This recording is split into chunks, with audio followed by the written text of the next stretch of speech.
Hey, hey, welcome to Live with Lynn. So if you're here, say hi. If you're watching the replay, be sure to type replay so I know you were here. I'm Lynn Huber, and I appreciate you being here today.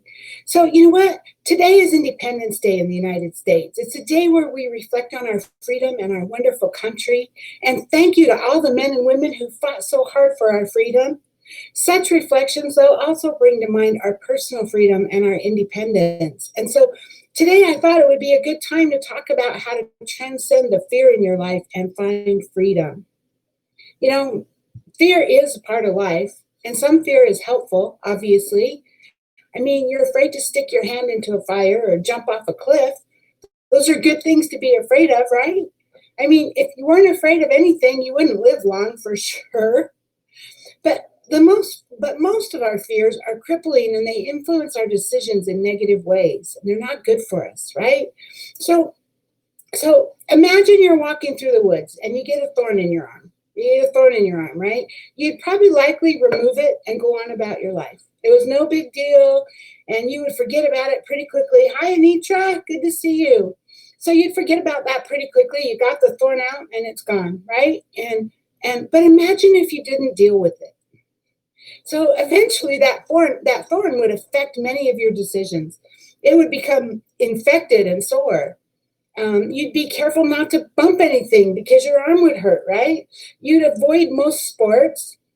You'd protect yourself anytime someone walked too close. Eventually, you might even develop a special cover or tape to cover it, right?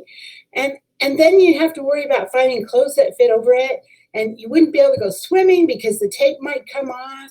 And gosh, it would affect your sleeping position and on and on. I mean, that's all pretty silly, though, right?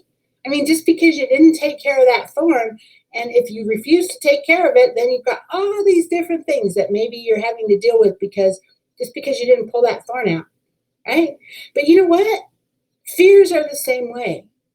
A fear of talking to strangers affects the decisions that you make in your social life and in your career. We avoid all types of things to ensure that we don't stir up the negative emotions that are caused by our fears.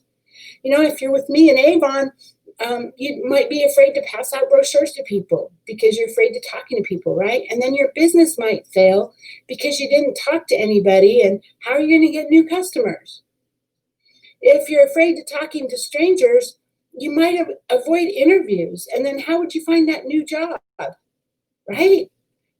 The more fears you have, the less freedom you enjoy. And that's why today is such a great day to talk about this, because your fears are what limits your freedom. So I have some techniques which will help you transcend your fears and claim the level of freedom that you deserve. So the first one is become more aware. There's a big world out there with a variety of perspectives, and yours might not be the best perspective. You might believe that a fear of public speaking is totally normal and justified, but is it really? Is it? I mean, what's the worst that could happen if you made a mistake? No one's going to stone you, right? No one's going to be throwing stones at you. This isn't the 1800s, right? So look at all your fears and make a list of them. Decide which ones are causing your life the most grief. Which fears do you spend time working around instead of solving, right? Which ones are the most limiting? So being aware of what you're afraid of is the first step to overcoming that fear. And then number two, determine why you're afraid. What are the possible consequences that cause you to be afraid? What are you afraid will happen? Number three, deal with your fears a little bit at a time. So for example, if you're afraid of public speaking, try giving a speech to your child or your nephew or your niece or even your dog, right? And then try giving it to three of them. And just keep working up. Build up your tolerance until you can speak to lots of people, right? Number four, use techniques to lower your fear. So there's many tools for dealing with fear, and I can't go into all the details here, but Google them if you want to learn more. But the first one is the emotional freedom technique. That one's pretty popular. It's also called tapping. It's like when you literally tap, and it's pretty cool actually. And it really seems to help when you're dealing with anything emotional, when you're dealing with fears or whatever. It's like this, you tap in certain places, there's certain places in your body that you tap on, and that's pretty cool. So look it up. It's EFT, or emotional freedom technique. The Sedona method is popular. You can Google that one. Hypnosis and meditation are also options. I mean, meditation is great for figuring out where your head's at. It's like you just sit there for 5 minutes, right? Just sit there and just let your mind wander. Just get totally relaxed and let your mind wander and see where your mind takes you, right? Also, I mean, if you're really, really struggling, you could get help, like with a psychologist or a therapist or something. If you can't do it on your own, then get help. Because seriously, you want the freedom, don't you? You want to live the life you want to live, right? Um, Number 5, use a journal. So writing can often be more helpful than thinking, because when we write things down, we take them more seriously than our self-talk. It's just kind of normal. I think it's just natural because you talk to yourself constantly throughout the day. You have that mind chatter that just goes on all day long in your mind, right? And so what's one more thought going to accomplish by itself? But writing it down makes a bigger difference because you're using both your thoughts and the physical act of writing. Somehow that cements it in your head. Right? And so use a journal to record your thoughts and your fears and your progress. And, and also it's something you can go back and read too as you go along on your journal, on your journey.